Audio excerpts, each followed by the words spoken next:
Hi everyone, so welcome to our lesson for December 5th. This is about the effect of drugs on consciousness.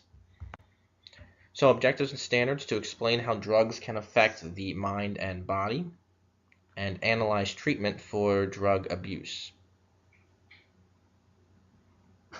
Take a look at the standards there as well.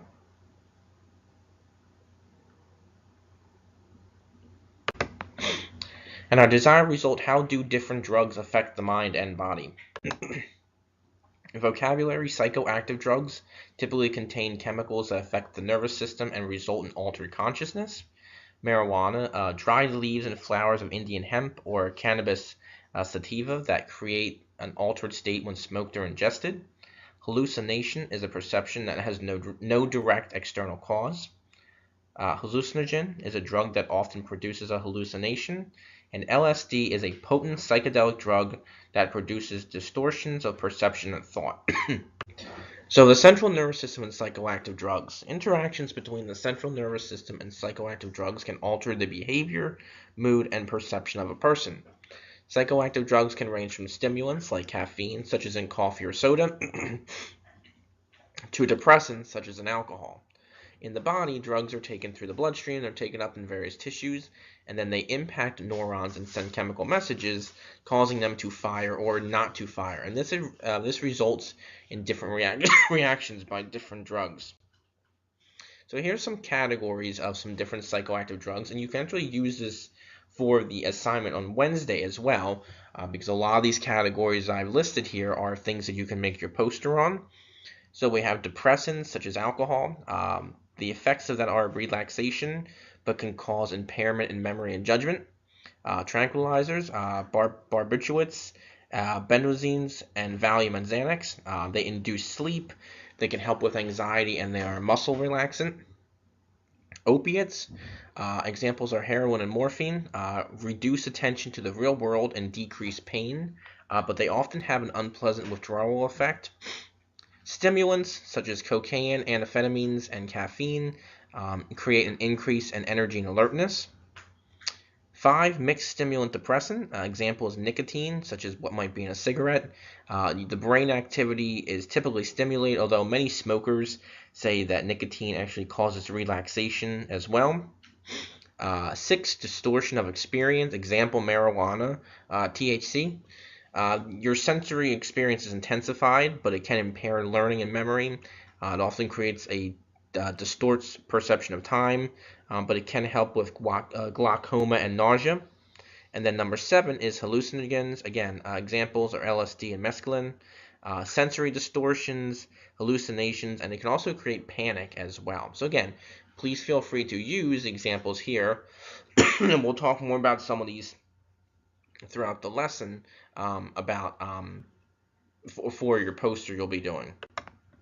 So the effect of marijuana. The use of marijuana is legal and acceptable in some cultures. However, in the United States, it is illegal. In marijuana, the complex molecule tetrahydrocannabinol, did my best with that word, THC is more commonly just called, is the active ingredient, and effects can be pleasant, such as feeling happy. Senses are also heightened, such as you might see brighter colors, or food may have a stronger flavor to it. However, marijuana can also cause unpleasant feelings as well if a person suffers from fear, depression, or unhappiness. Marijuana also has some possible health effects, such as cancer and reduced memory function as well. Now, withdrawal. Hallucinations may occur if a person is addicted to a drug and they suffer from withdrawal. These can also occur with normal conditions with hallucinations, such as when a person is dreaming or suffers from a lack of sleep. We can have hallucinations. For example, sometimes truck drivers who are driving for a long time on the road can have hallucinations if they don't get enough sleep. And daydreams can also feature hallucinations as well sometimes. Now, the effect of hallucinogens. They are given their name due to the effect of causing hallucinations. They're found in plants around the world, and they've been used for their effect of the consciousness for hundreds of years. They're also known as psychedelics since they can cause a loss in contact with reality. The most well-known of these is LSD, lysergic acid diplamine.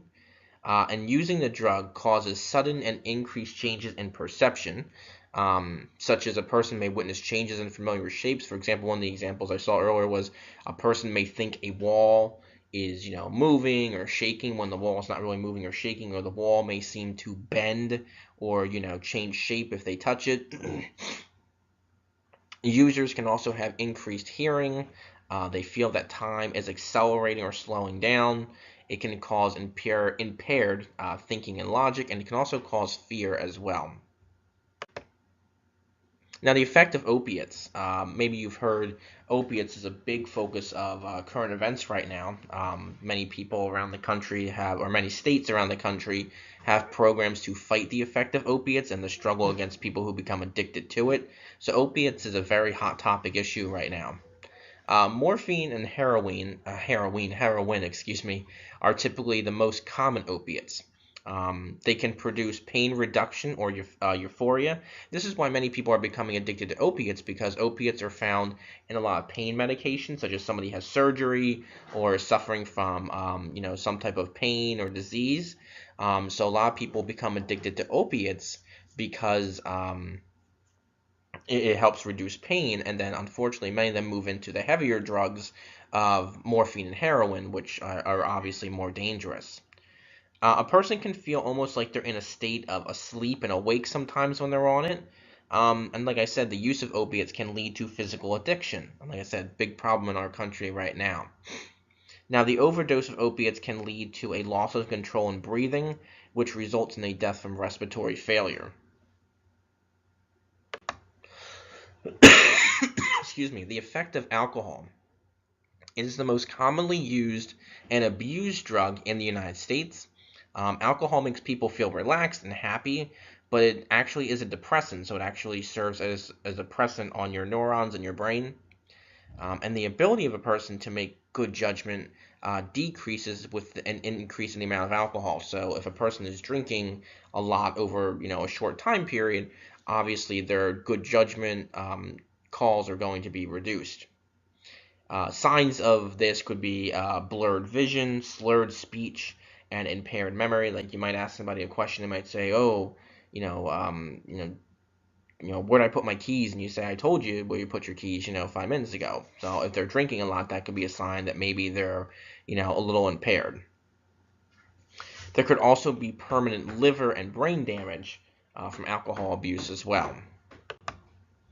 Now, abuse and treatment. Most people have taken a psychoactive drug at some point in their life, even if it was a soda or coffee, since it contains caffeine, and caffeine is considered a psychoactive drug because it has a different type of impact on our brain.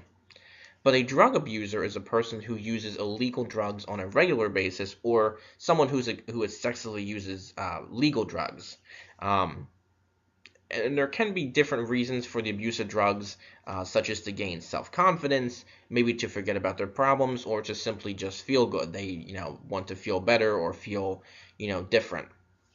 And obviously, you've probably learned this as well, that drug abuse can result in health problems, injuries, and even death sometimes. Now, those who abuse drugs, treatment involves the following steps. 1, a drug abuser must admit they have a problem. 2, they have to enter into a treatment program or therapy. And then 3, a drug abuser must remain drug-free, which is very difficult for drug users sometimes. But these are the kind of 3 basic steps they need to follow in order to, get out of their abusive ways. All right, so please try your best on the questions that follow, and I will see and talk to you soon.